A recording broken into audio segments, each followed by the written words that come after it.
আসসালামু আলাইকুম। আজকে জাতীয় বিশ্ববিদ্যালয় প্রথম বর্ষ স্নাতক সম্মান ভর্তি পরীক্ষা 2025-26 বছরের মানবিক গ্রুপের বাংলা সেটার উত্তরপত্র মেলাবো। 18টা বাংলা থেকে হয়েছে, তো প্রথমেই এটা হবে নক্ষত্র। বিশেষ নিয়মে সাধিত বহুবচনের প্রয়োগ রয়েছে কোন বাক্যে? সালমাদের দুঃখের শেষ নেই। বি নম্বর। কোন সম্পর্কটি বিসদৃশ্য? এটা দিয়েছি, এটা হয়তোবা হয় নাই। 21-এর কৃষ্ণচূড়া আমাদের চেতনারই রং। মহাকবি আলাওলের জীবনকাল 1607 থেকে 1680, এটাই হবে। আমি কিংবদন্তির কথা বলছি। কবিতার পূর্বপুরুষের করতলে কিসের সৌরভ ছিল? পলিমাটির ছিল। ভাববাচক বিশেষ্য কোন পদ থেকে তৈরি হয়? ক্রিয়া থেকে। মানিক বন্দ্যোপাধ্যায়ের রচনা কোনটি? জননী।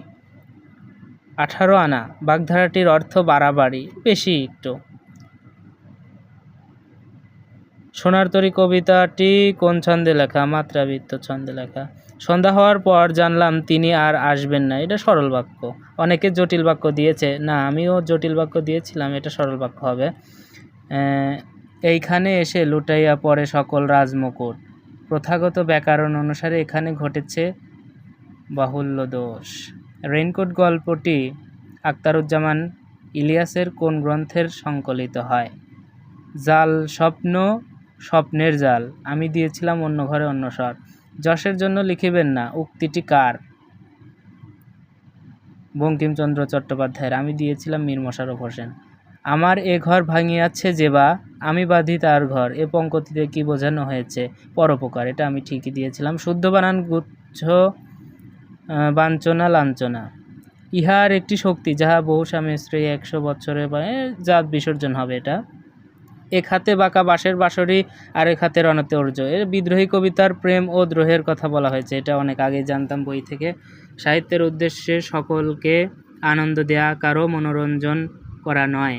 উক্তিটি কোন লেখকের? এটা প্রমথ চৌধুরীর। গঠন রীতি অনুযায়ী তাহারই পরে মনে কবিতাটি সংলাপ নির্ভর, এটা জানি আগে থেকেই। তো বাংলায় 20-এর মধ্যে 1, 2,